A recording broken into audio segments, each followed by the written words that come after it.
in the bullpen for the New York Yankees. It is 4-3 in favor of New York. Into the gap, and they could win it with Junior speed to stretch. And the 0-1 pitch on the way to Edgar Martinez. Swung on and lined down the left field line for a base hit. Here comes Joy. Here is Junior to third base. They're going to wave him in. The throw to the plate will be late. The Mariners are going to play for the American League Championship. I don't believe it. It just continues. My name is Ken Griffey.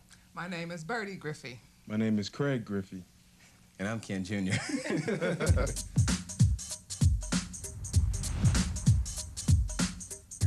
Ken was born November 21st, 1969 in Denora, Pennsylvania. The hospital was Charleroi, PA. Craig was born June 3rd, 1971 in Denora Hospital of Charleroi, PA. The boys had a lot of cousins around, and the grandparents were around, so I had a lot of help with them coming up. But they were typical boys. They did typical things like dive off the balcony into the pool, ride their bikes in the pool, go four-wheeling and come back filthy. But they were normal kids coming up. The first 12 years when I was with the Reds, I was, home most of the time. In the off season, I'd take them, but during the season, I'd go on an 11 or 12-day road trip.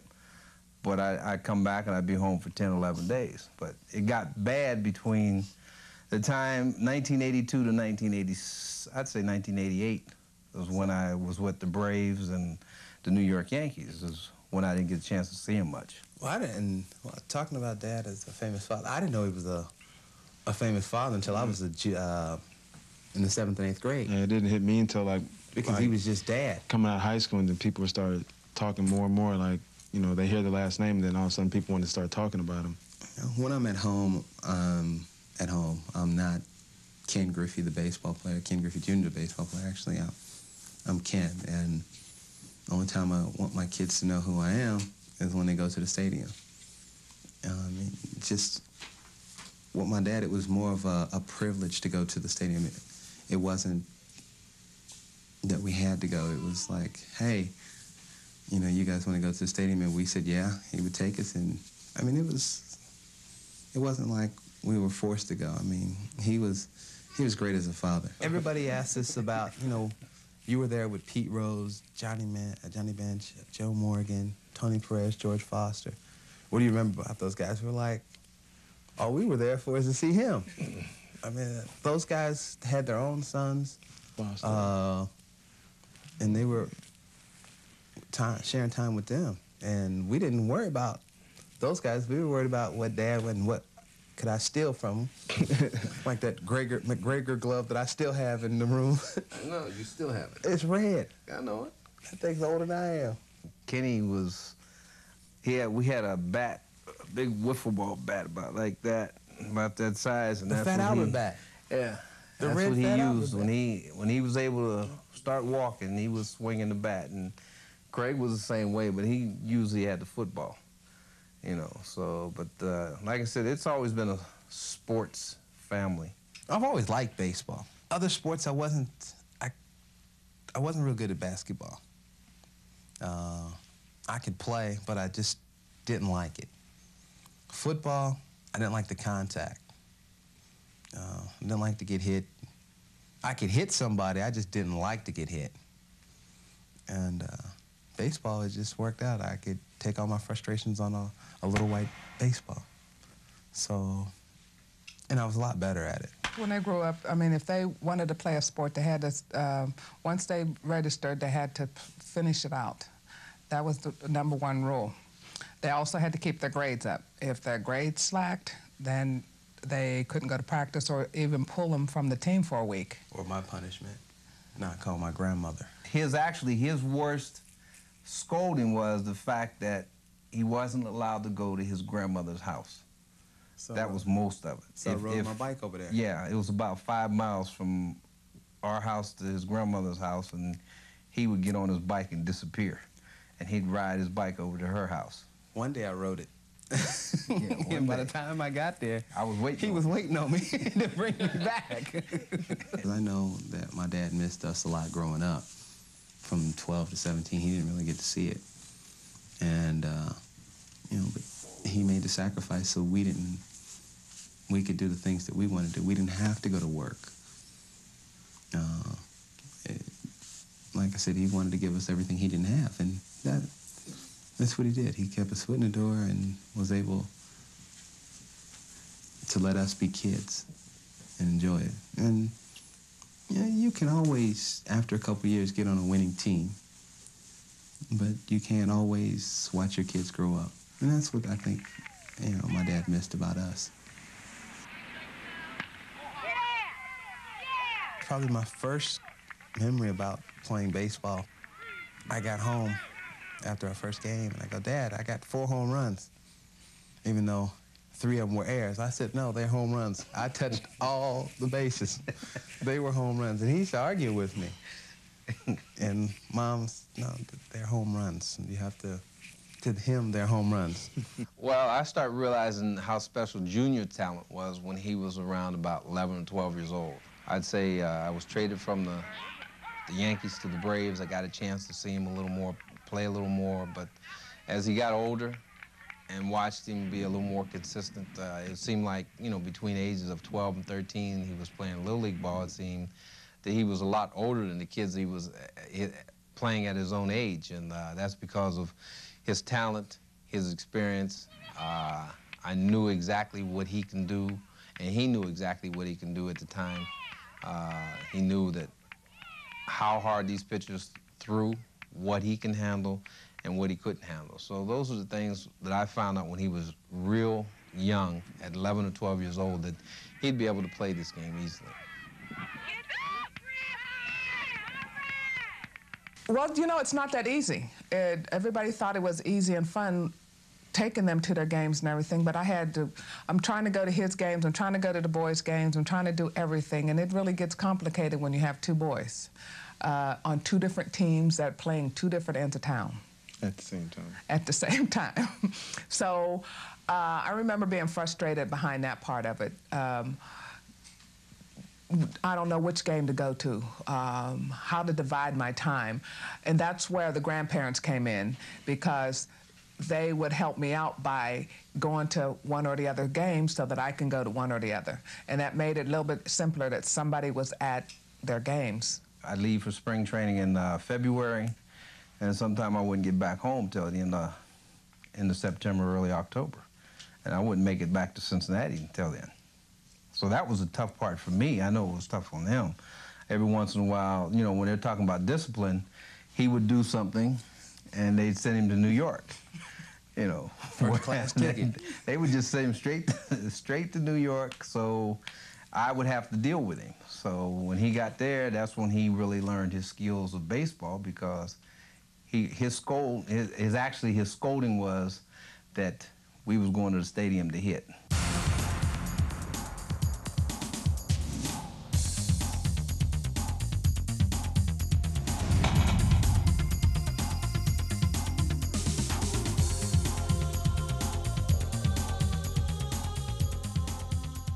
We're going to talk about bat selection. Is one of the most important things, is because you don't want to get a bat too heavy, and you want something that is comfortable, that you can handle as a hitter. Let me have your bat, Junior. Here you go, Dad. Oh, thank you, son. This is Junior's bat. He swings a 31 ounce, and usually you can compare, Greg, let me have your bat, by probably holding it out in front, or you can tell which one is heavier, which one is lighter. And like I said, you have to get the bat that you can handle the best. You don't want anything that is too heavy, and you know, will be impossible for you to get through the strike zone as quick as possible. Here's yours, and here's yours. Since both of them are 31 ounces, boy, that is light. Junior, what is important to you in bat selection? I mean, what do you feel comfortable about your bat selection? Well, I went up there, my first year I tried everything, 32, 33s, and they were just a little too heavy for me, and I went back to what I used in high school, 34, 31. So basically, it's just the idea of getting something that you can handle, making sure you'll be able to get it through the strike zone as quick as possible. And those are the basic reasons why you make your bat selection. You don't want to do anything else that's going to make it tougher for you to hit a 95-mile-an-hour fastball.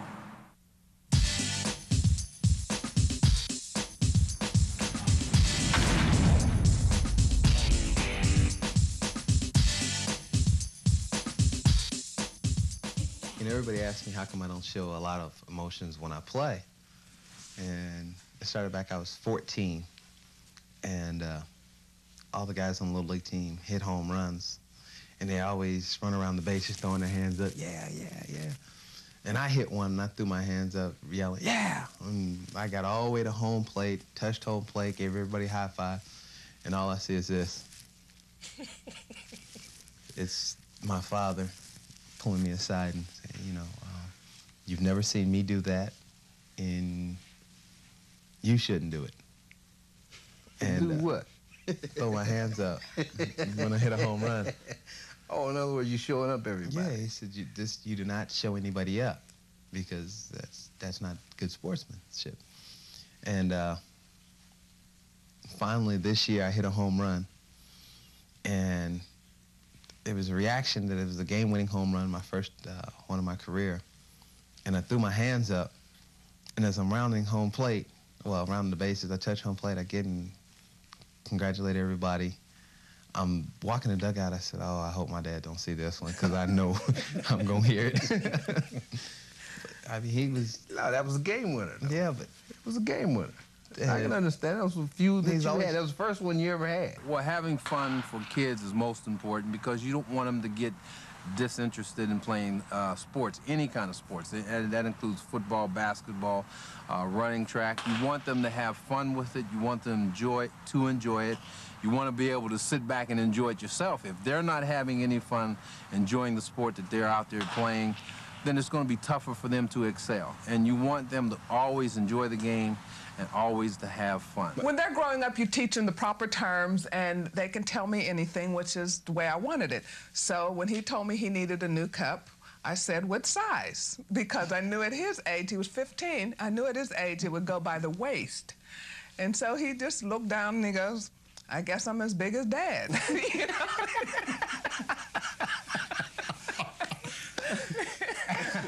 My mom was there. Whatever I needed, she was there. If I needed to get this, I needed to get that, she was there. And she made, if there's one person that you can count on, that's your mother. And I've always told my mom, I said, if I marry someone, the person's got to be just like you. I mean, she's strong, she's determined.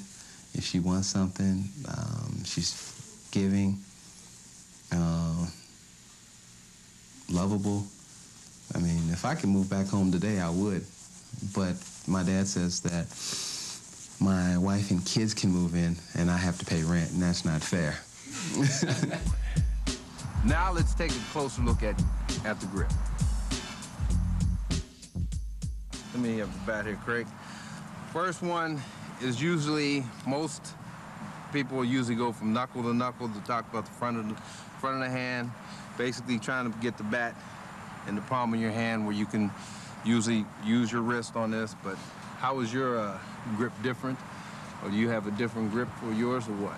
Well, I have a box grip, basically, and that's basically I line these 4 knuckles up with these 4, and I've always done it. I don't know why.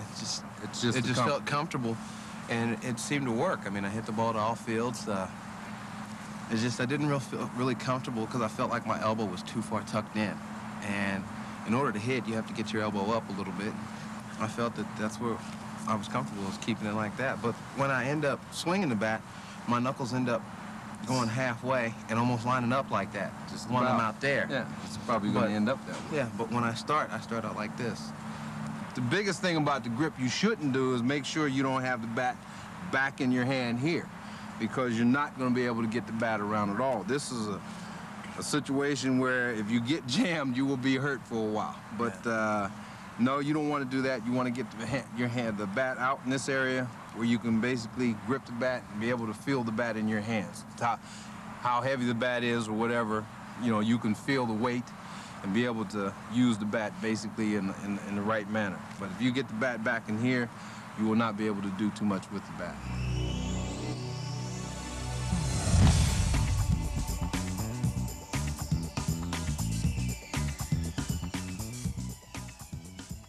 One of the newspapermen that wrote in the newspaper about Junior was the fact that he was only 14, 15 years old, and, or rather 16, 17 years old, and he was playing against guys who were 18, 19 years old, and they made the comment it was like a man playing a boy's game or something, that he was that much better than most of the kids at his age at that time. If he didn't get drafted between 1 and 3 in the nation, then he was going to go to school. But since he was #1 in the nation, and I knew that's what he wanted to do, we had no problems with it. I had a hard time dealing with him making the decision he wanted to go straight into the minor leagues, or pros as they call it, versus college. So I had to sit down and really wrestle with it, and I came to the conclusion I had no right to decide his future for him. It was tough. The decision for me to go from high school to the pros was tough. I mean, I had no friends. I was being shipped to 3,000 miles away, and I was on my own. And that was probably the toughest things that a 17-year-old had to deal with. I mean, I had no summer. I got drafted on the 2nd. The 3rd was my brother's birthday. The 4th was graduation. And the 8th, I was in Seattle taking batting practice with the big league players. And then the 11th, I was in Bellingham, and the 16th was my first game. So I had no summer vacation like everybody else did. I went from high school to work, and I knew that's what I wanted to do, but then again, I wanted to be a typical teenager and hang out. And my dad said, "Do you want to be a what if?" And you're probably wondering, what's a what if? That's a guy who's at home that said, what if I would have applied myself in sports? And I didn't want to be one of those, so I applied myself in the baseball.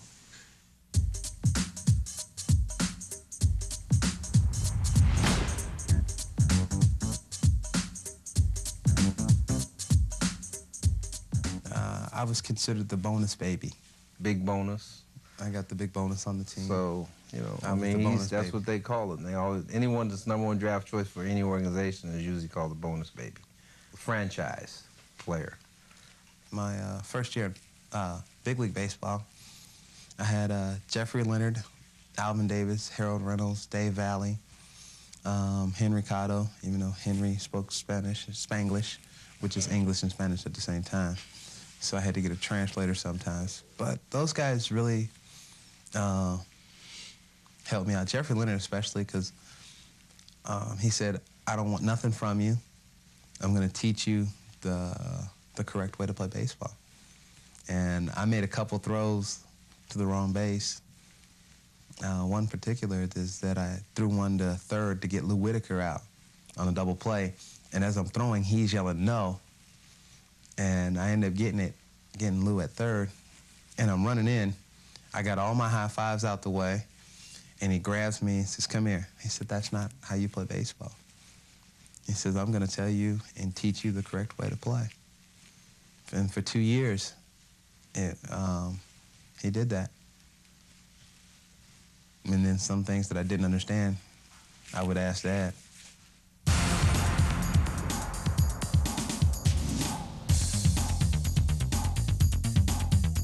Now we'll talk about the batting stance. You have the open stance, you have the closed stance, you have kind of the straight-up stance, but all the stances are what they use in order to do their job in the batter's box. You got Junior basically has a straight-up stance where his knees are bent, he's comfortable, his weight is balanced perfectly, and as he makes his stride, everything is all together and is real compact to get to where he needs to go and getting the bat through the hitting zone. Junior's a very, I guess, superstitious type player. You know, I don't understand that, but he has to go through a routine. What is your routine? What do you do before you get to the batter's box, your routine? Why do you dig such a deep hole? Better balance. Better balance. No, it's, I've seen you do it, and it's just something that I've picked up, and I asked you about it, and basically I dig in to make sure I got a good toe hole so I don't slip. And that's well, you where got spikes. most of your balance is in the back. Yeah. And you push off. They say you're pushing off your back foot. And then I swipe twice. And why do you do that? It cleans up all the spike marks, and then I can see where I'm landing. You know, if the pitcher's coming at me and I go here, then I'm diving. Now you know you can't open up your hips. I can't turn. Yeah. If I go here, then I know I'm pulling out. Okay. And basically, straight at the pitcher, I can see where I land. And if I'm going straight at the pitcher, then everything is going to fall into place. My hips are going to come through, and I'm going to be able to drive the ball. But those are the things that I do just to do my raking. I call it raking. You call it gardening.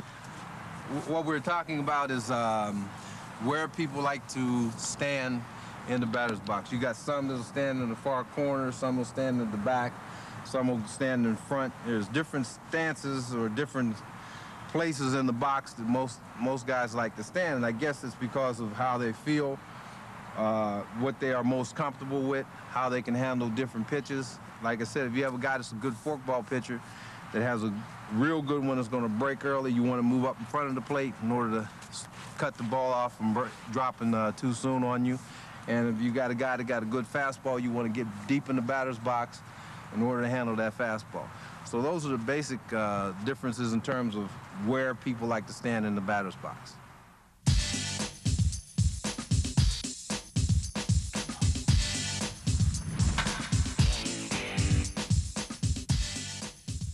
Let me talk about Cool Papa Bell. They said he was just fast. Just hit a ball up the middle, hit himself in the head sliding to second, knocked himself out cold. That he was so fast that he could turn off the lights and be in the bed before the lights cut off. Things like that. And I got these stories from Joe Black and Brooks Lawrence, who've been in the Negro League and who's also been in the Major Leagues. And they're real good friends of mine and my parents and, well, actually our entire family. And we hold a golf tournament every year for BAT, which is Baseball Assistant Team, to help raise money for the widows of old Negro League ball players. So, but these guys have basically paved their way for black athletes to be a part of Major League Baseball. And we had an old-timers game here, and we were the Seattle Steelheads. And they brought a lot of Negro League players in. And I went over there, and I told them, I said, thank you. And they were like, no, thank you. And I said, why are you thanking me? And they said, this is what we worked so hard for, is to see young black athletes in professional baseball and other sports. And this is like our second childhood. We're reliving it through you guys. And I go, well, I just want to come here and thank you guys, because you guys did all the hard work and you guys don't get all the credit, and you guys deserve the credit, because if it wasn't for you guys, I wouldn't be in this locker room. And they came up and introduced themselves to my wife. They signed a big old cardboard poster. All of them signed it, and we're having it framed because they're a big part of our lives.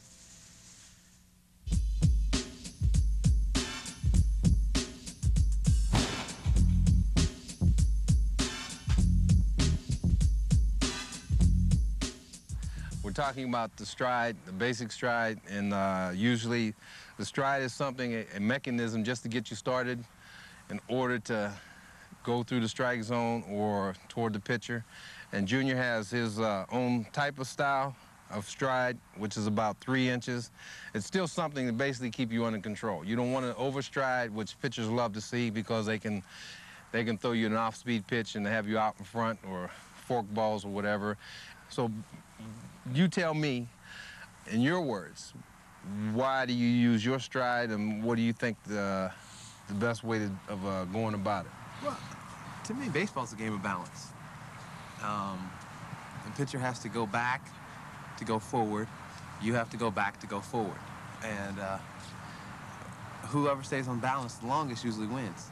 And to me, if I can stay on balance with my stride and wait for the pitch to come to me, I can hit it. And you look at the infielders, everybody's down in their stance. They're balanced. Right. And you know, they can go right or left. And your stride, you can go right or left. If it comes in, you turn. If it goes away, you can still go that way. They always say baseball is the game of inches and the game of balance. And Craig, your stride is basically a Put it up, put it down. lift up, lift down. You don't want to go any further than that. And if I do, I go maybe an inch or so further. Okay. What most kids forget is that the longer strides you have, the less power you generate. You're not going to hit the ball as far.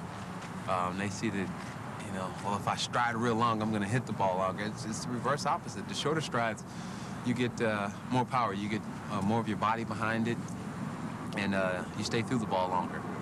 And you'll see the difference in the distance and the carry of the ball and the way the ball jumps off your bat.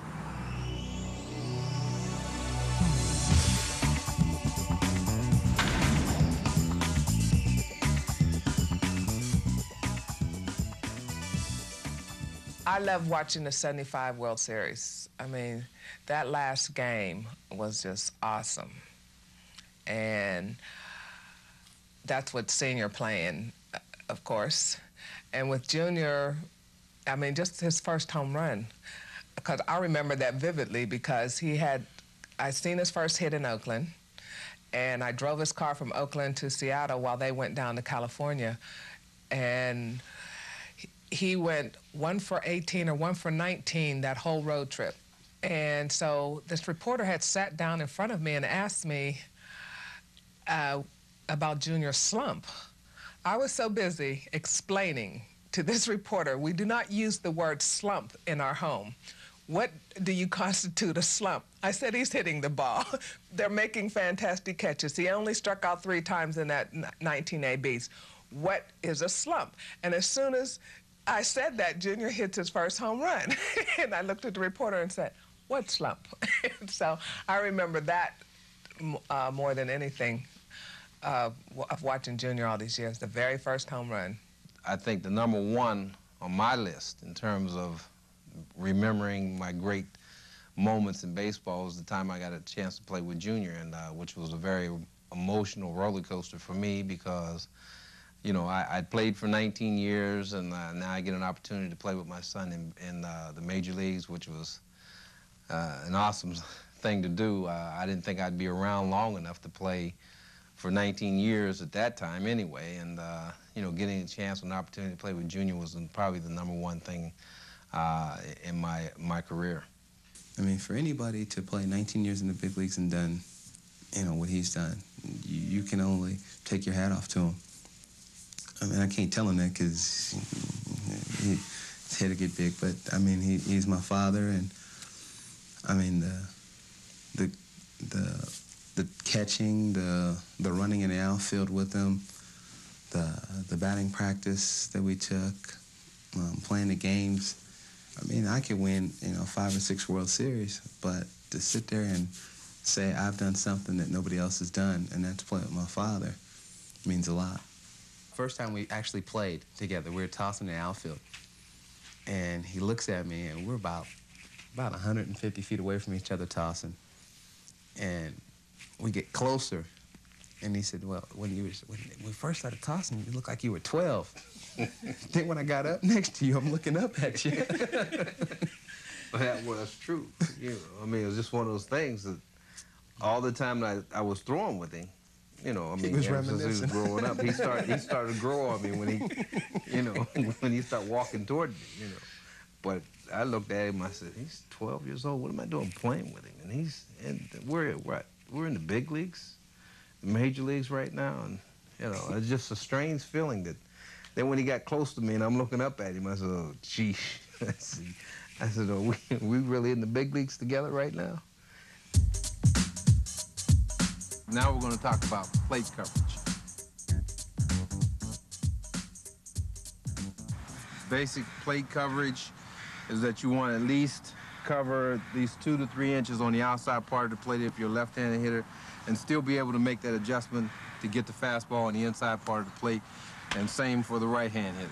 So in your estimation, how would you, and how much plate coverage do you think you have? Well, basically, you know, I've done this for a few years, and I basically just sat there and dropped the bat. And then I know that I'm covering the outside part of the plate. I mean, sometimes they'll call that a strike, and you say that's a ball, but sometimes you got to hit that. Hit and run, especially, you got to swing at everything. I mean, whether it's inside or outside. And with plate coverage, you know, with my bat being a couple inches outside the plate, I can get to that ball with no problem. And you, same way? Same basically, or? I just try to get up there and make sure I can just touch both sides with the front bat. hand. Yeah. So this way, you know, if your arms are extended, you're extended across the plate, and you have 2 or 3 inches on the outside part of the plate. That's basically what plate coverage is about. For instance, you have a good fastball pitcher, likes to come inside. He wants to make sure that he's there at the same spot all the time. So this way, he doesn't have to worry about moving back or moving closer to the plate or back from the plate. Those are the reasons why he comes up and he taps the plate. Junior's a little different. Junior likes to make sure that he usually hits probably in the middle of the plate, sometime on the corner of the plate, and he does the same thing, but he knows from experience where he's at and how much plate coverage he has when he comes to the plate.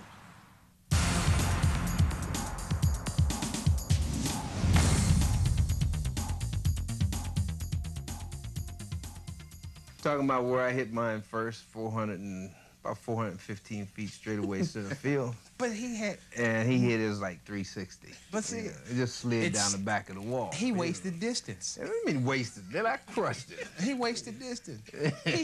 You don't hit home runs to straight away center. That's the big part of the ballpark. You play down the lines or the gap. Hey, you know, I worked the pitcher in the 3-2 count, I think, and McCaskill. Was it McCaskill? Yeah. He worked the pitcher. Of course I worked the pitcher. He didn't work nothing. They gave it to him. Gave me. Here, hit it.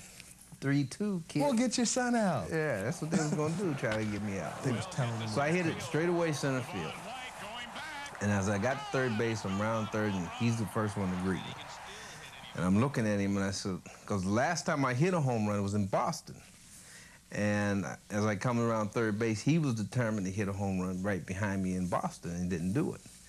But it just, for some reason, I had a stranger feeling that night, because when I looked at him, I can see it in his eyes that he was determined this time he's going to get a better pitch to hit.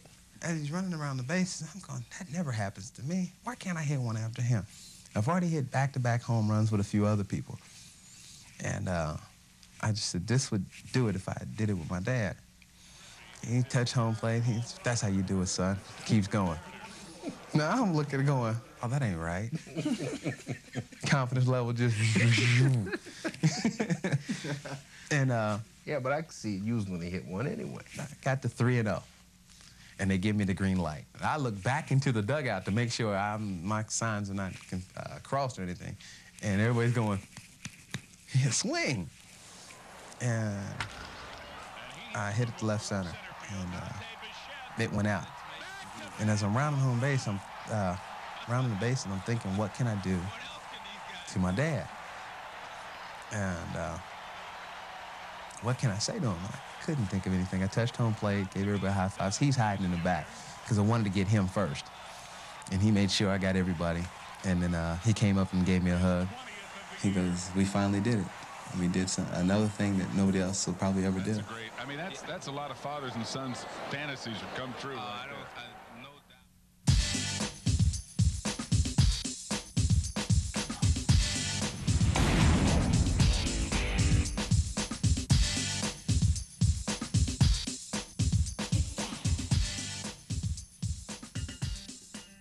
what we're going to talk about is like keeping it easy, simple in terms of kids is the fact that you want to make sure that they are balanced on their stride, keep not a long stride, but something that's comfortable to them, and learning how to time the ball out in front of the plate.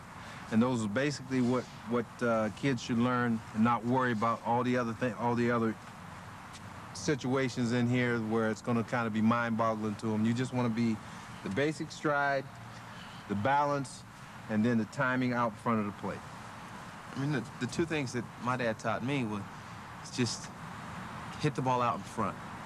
Hit it out in front and basically hit it to left field. Because if you hit it to left, you can react to the ball in. You can't, you think about the ball in, you're not going to hit the ball away because your first reaction is going to be here instead of through the ball. I want to hit it at the shortstop so I can get the extension I need to hit the ball out the ballpark to right or left. But if I'm thinking in, either I'm going to do two things. Either I'm going to hit the ball hard to first base, or I'm going to pull off. And I don't want to pull off because once I start pulling off, my bat speed slows down and I'm going to hit a weak ground ball to either the second baseman or the shortstop. So basically what I think about as a hitter is hitting the ball to left center and getting out front. Getting it out front. I want to hit it in the gaps.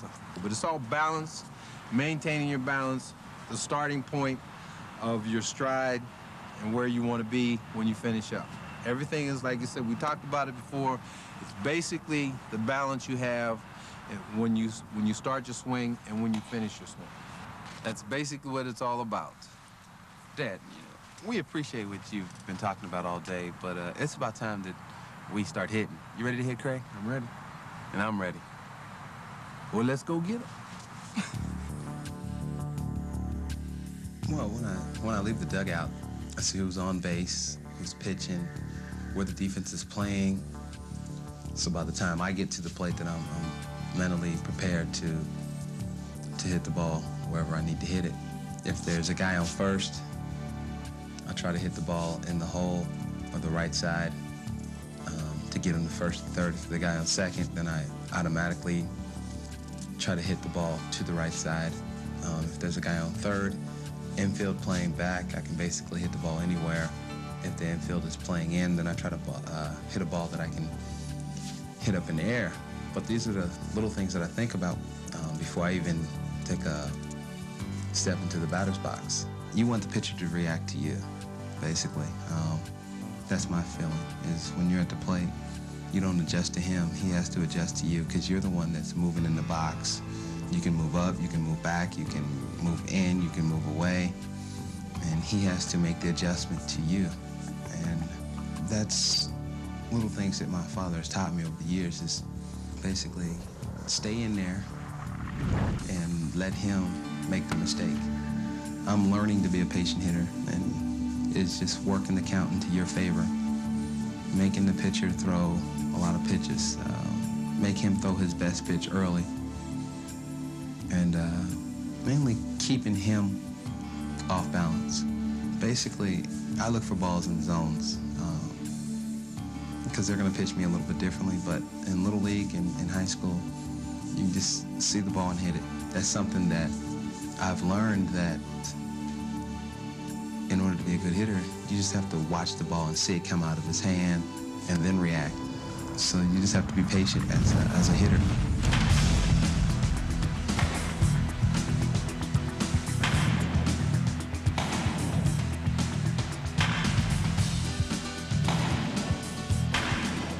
The 1-0 pitch on the way to Jr. Swung on and Nelson. That's going to be in the upper deck. Fly away. Ken Griffey Jr. just missed the upper deck and got way back into the second deck. And Ken Griffey Jr. has in his third home. When you retire from sports or you retire from anything, what do you have left? You have your friends and family. And that's important. And Ken Griffey Jr. stands all alone. Five home runs in postseason play. I have everything. I've got 2 kids, I have a wife, and I have baseball. I mean, what else can I ask for?